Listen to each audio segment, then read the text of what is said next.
Welcome to MoCo Pride. I'm your host, Phillip Alexander Downie, and we are going to be taking a behind-the-scenes look at all the people and places that make this county so vibrant. Today, I'll be taking you to a few of my favorite places that I have the pleasure of bringing my brand of vibrance. First stop, Sandy Spring Museum.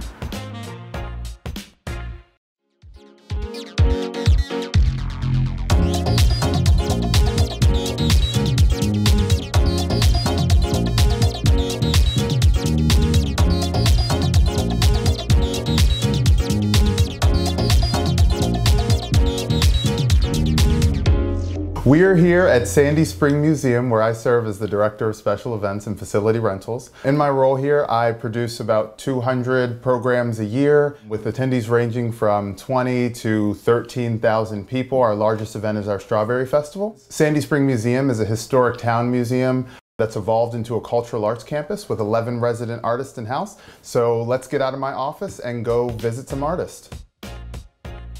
We're here visiting our first artist. Julie, thank you so much for having us. Oh, thank you for inviting me. I'm happy to be here. Absolutely. Can you introduce yourselves to our audience and tell them a little bit about yourself? Sure. My name is Julie Smith, and I'm a resident artist here at Sandy Spring Museum, and I've been here since April of 2018. And I love it. I love the people I meet, the people that work here. It's an inspiring place to come and work. Wonderful. Can you tell me a little bit about your medium of work, your body of work? Sure. I paint in acrylic, and I bounce between representational art, which is art you can tell what it is by looking at it, and abstract art. And I also do a lot of collage. Wonderful, wonderful. So what are you working on right now? Well, I'm working on making collage paper, which I do. I make it on deli paper, and then I incorporate it into paintings like this one. Oh, that is really wonderful. So, I mean, I love your work. I'm here. Well, I'm biased. Thank you. Thank you. I absolutely love it. No, your work is absolutely beautiful. Well, thank you. But we're going to get out of here and visit a few more artists. Well, thanks for coming in. No, thank you for having us. And I hope that you're joining us at the beer garden later. Absolutely. Fantastic.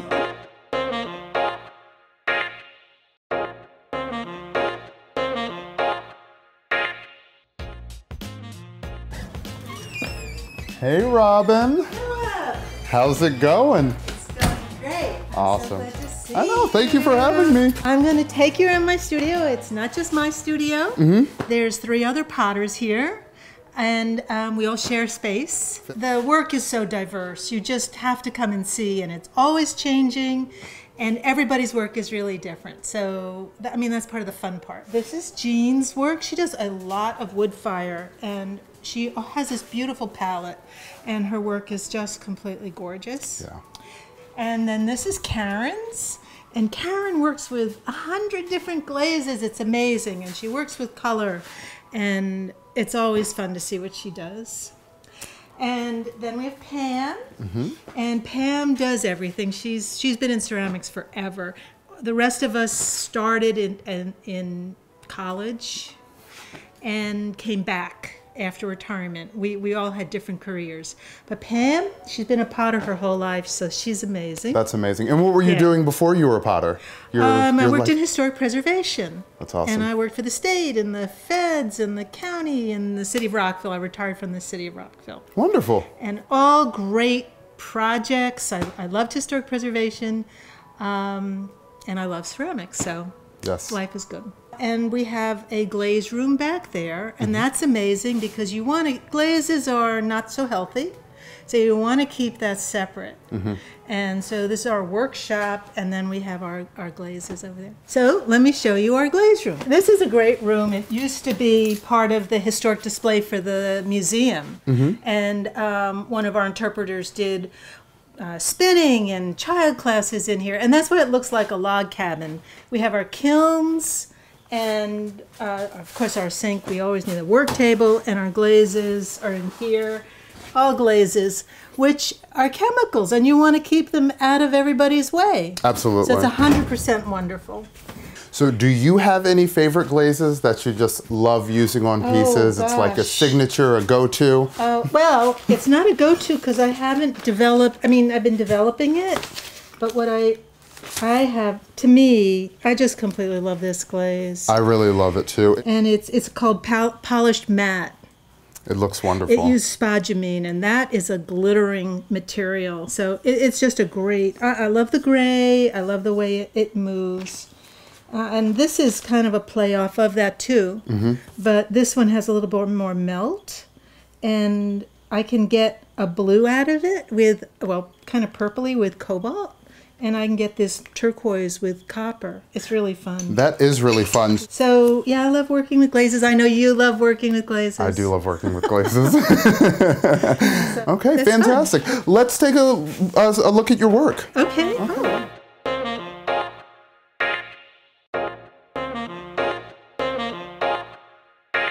Da, da, da, da, da.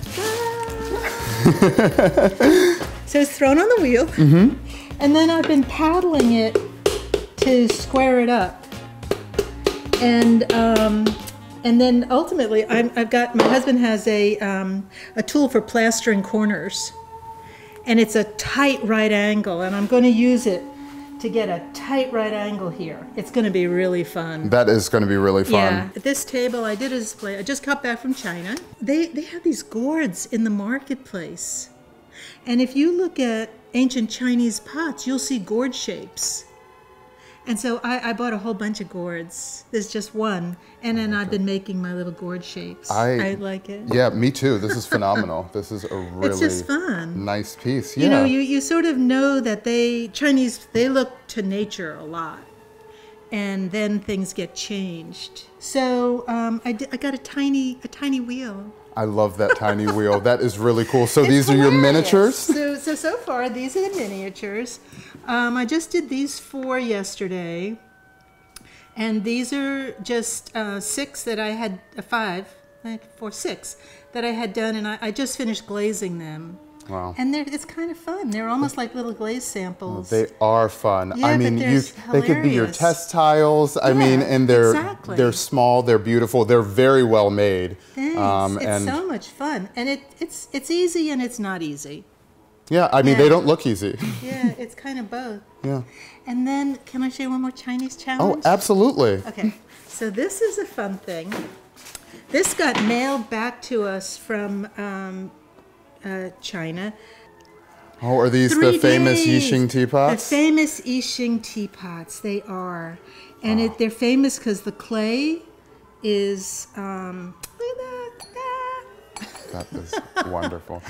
And it's tiny, and they make tiny, I mean, you know, this is my very first, and anyway, it's amazing. You did a great job, and you had to use very special tools, clay that came from a very special mountain. Very special clay, only there in Yixing. And the process, this is hand-built, whereas I am very much a wheel thrower.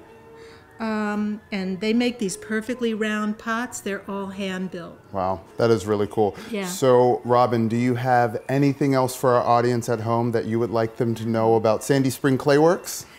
We're here the first Saturday of every month. And as all the artists are at the museum, and we love it when people come in, and we'll do demonstrations. Whatever we're doing, we'll stop and show people, you know, so ask a million questions. We're fine with that. Fantastic. Well, thank you so much for having us. When we come back, we're going to head over to Patricia's studio.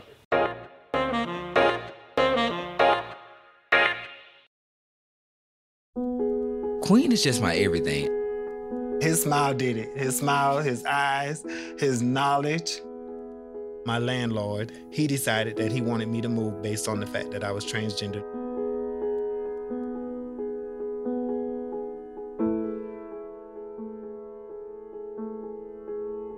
Let's just respect people in everyday life for just being human.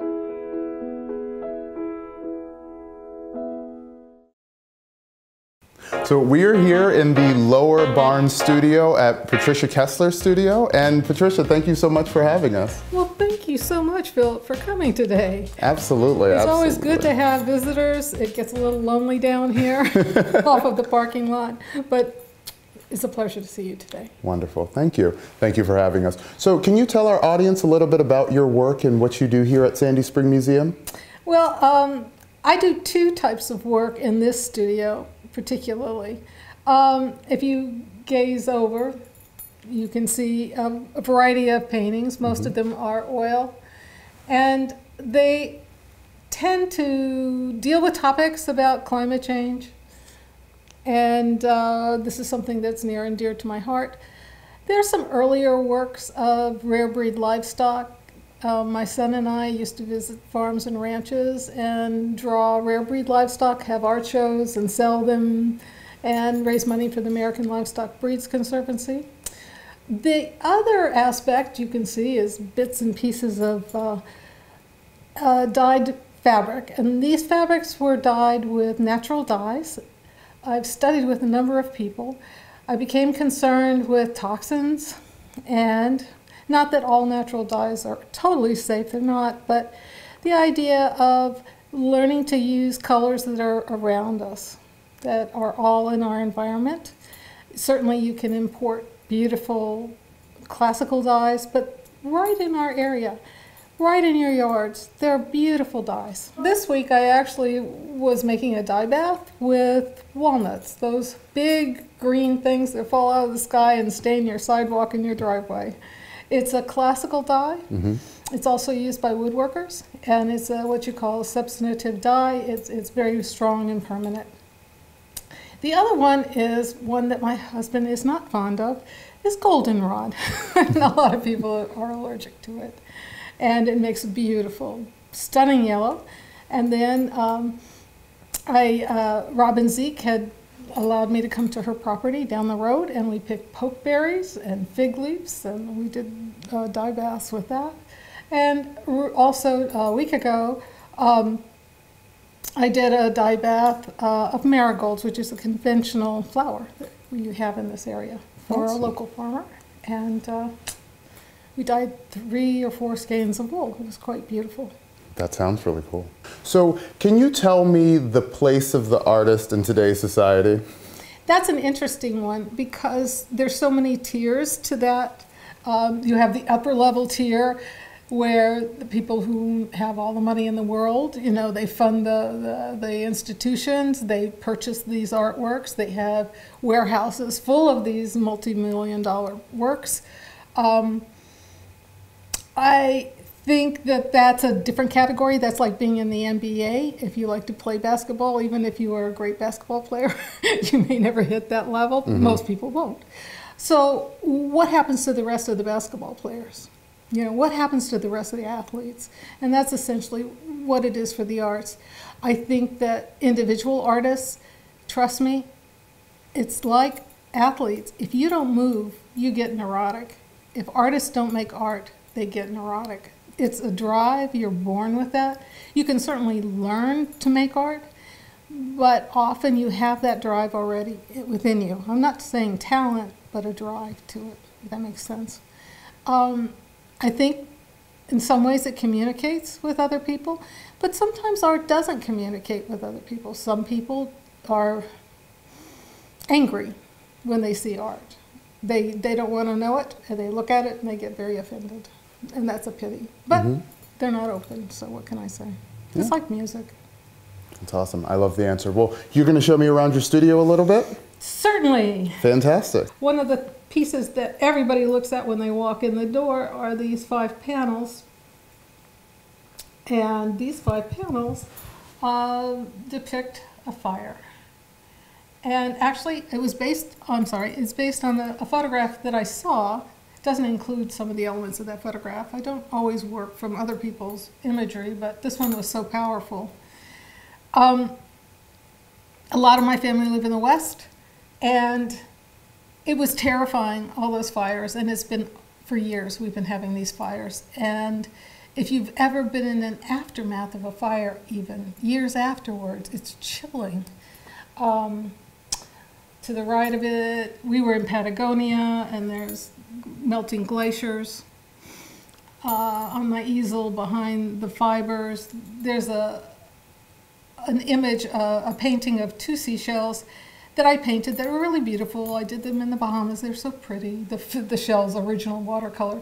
But then I realized every time we go someplace, I'm picking up trash the whole time, even if it's an isolated place. So I started adding more trash into the painting. Even though you can still see those beautiful shells, it's obscured by trash. It's not finished yet.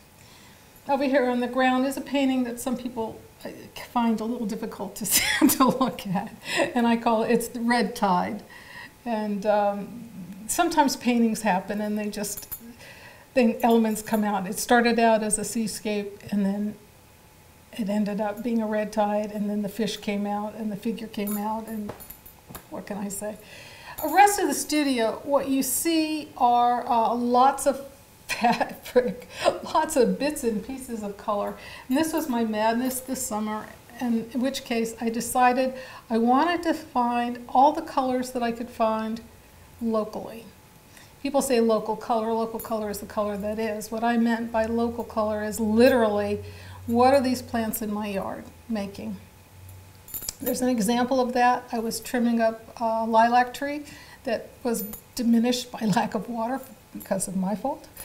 And I boiled those. I got an electric yellow, avocado seeds, black beans. Not all colors are substantive, meaning not all of them are permanent. But there's an array of plants that, there's a lot of plants here, a lot of different colors. I did mostly on silk and on wool to test them out. One other piece that I wanted to show you, I brought it in. It's located on the door, and it is a piece that looks like just linen and little squares, but inside those rectilinear shapes are books, handmade books, and a lot of them deal with climate change and societal issues. So I like it. It's a participatory piece of work. Absolutely. I mean, all of your art has meaning, and it seems like you really come from a great, genuine place. I mean, a lot of artists do, but you know, when you have that drive, like you were talking about before, and that, you know, passion to create art, then you're able, your art flows through you, and it comes out in all of your amazing work. Thank you. The only thing I can say to that is that in terms of generativity, as you age, you either find some purpose in your work or your life, or then you might have despair. And in these times, it's good to have a focus that allows you to take that feeling of what's going on and go someplace with it. That is really cool. Well, thank you so much, Thanks, Patricia. Phillip. I was so happy to be here today and for you to take me around your studio and show us all of these different amazing elements. We are going to explore the beer garden at Sandy Spring Museum, and it's going to be a fantastic time. See you soon.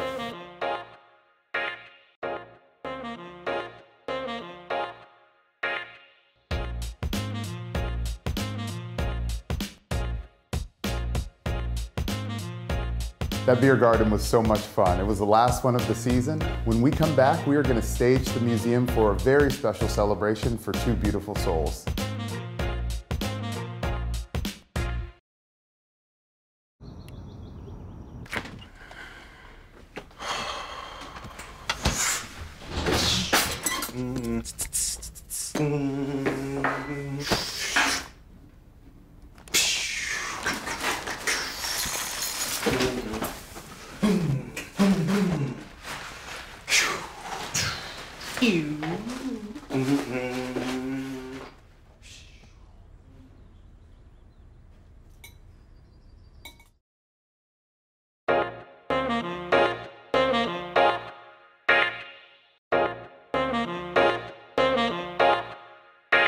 So we are back in the Dr. Bird Room at this very special celebration. Can you all tell me who you are, first of all, and what you're celebrating today? I'm Terry Caswell, I'm Kathy Westcott. and this is our 50-20-10 ceremony. We're celebrating Kathy's 50th birthday year, our 20 years together, 10 years of that being married. Awesome. Well, thank you so much for having us, and thank you so much for doing this here at the museum. Sure. Awesome. So how long have you been in Montgomery County? We moved here from Fairfax County in 2002, so a little over 18 years. Wonderful. And did you grow up in Montgomery County? No, I grew up everywhere, but my father was military, so I came to the National Capital Region in the mid-70s. So I'm about as local as you get. Wonderful. And I grew up in upstate New York and moved down to the DC area in 1995. Fantastic, fantastic. Well, what about the museum made you come and celebrate here today? Well, when we started doing research for where to host the party, we wanted to do something in Montgomery County, and we're both kind of history buffs. And this was the second place we came to, and we didn't look any further. We just fell in love with the museum. Awesome. We met you, and it was a very welcoming experience. I'm glad to hear it. I liked that there were different rooms here that accommodate a lot of the different people that we have coming to celebrate with us, and the history is what really got us, though. Yeah, I think we were really moved by Sandy Spring in general, the history of Sandy Spring, and in particular the museum, its focus on the history of Montgomery County, the history of Sandy Spring area. We're very, very much in favor of equality in all sorts of forms. Absolutely. And so the role that this area played in the abolitionist movement and you know, really being one of the first places to abolish slavery was really important to us. That is awesome. I'm so glad that you're here today and having the celebration. Well, I'm going to let you get back to it because I know you have lots of guests and so many fun things to do, but thank you so much for being here today. Thank you for having us. Yeah, thank you very much. Thank you so much for joining us for this episode of MoCo Pride. We had a lot of fun. Remember to tune in on Tuesdays at 7:30 p.m. on MMCTV. Love yourselves and love each other. Have a good night.